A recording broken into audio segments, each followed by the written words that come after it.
Thank you. Naomi Ellery, Irish Times. My question is about the designation of 6 Palestinian NGOs as terrorist organizations by Israel. So I understand that at least some of them would have been recipients of EU funding or have been partners, humanitarian aid partners of the EU at some point. So I was wondering if you have a response to this and any more detail that you could offer us. Thank you.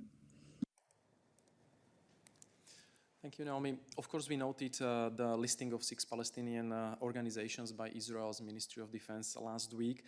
Some of these are receiving EU funding, to be more precise, 2 of them. And we take it very seriously, all the allegations that are raised. We are looking into those allegations, and we are in touch with Israeli partners to seek clarifications on these things. Let me recall that our funding, the European Union's funding to Palestinian civil society organizations, is an important element of our support for the two-state solution and our support to Palestinians. Thank you. Other questions on this? Mose, I believe you have a question on this. Thank you very much. I was also intended to ask Peter a comment on this Israeli decision during the weekend to outlaw 6 NGOs for alleged contact with this Popular Front for Palestine.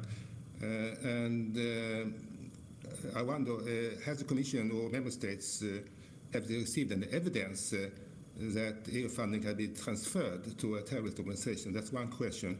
The other question is, I understand there is some kind of legal document written last year by an organization called European Legal Support Office, which analyzes, let's say, legislation in this area. And obviously, the Council can put in place restrictive measures against funding NGOs, but that only, let's say, goes for the organization themselves, not for natural persons.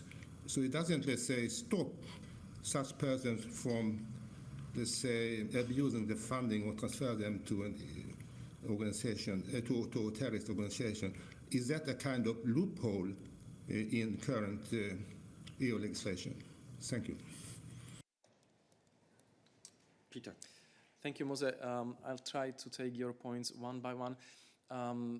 As I said, we take the allegations very seriously. We are looking into it, and we are seeking clarifications from the Israeli partners on the recent listings.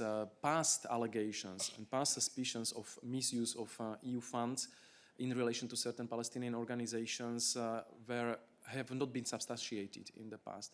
But again, we continue our engagement with the Israeli authorities on this issue. On the second point you raised about this organization, well, not really up to us to comment products by others.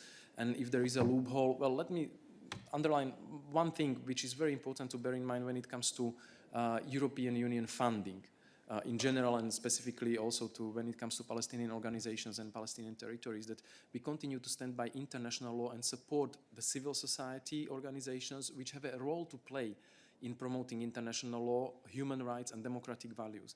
And we see civil society as an important contributor to good governance and sustainable development in the EU, in Israel, in Palestine, and elsewhere in the world.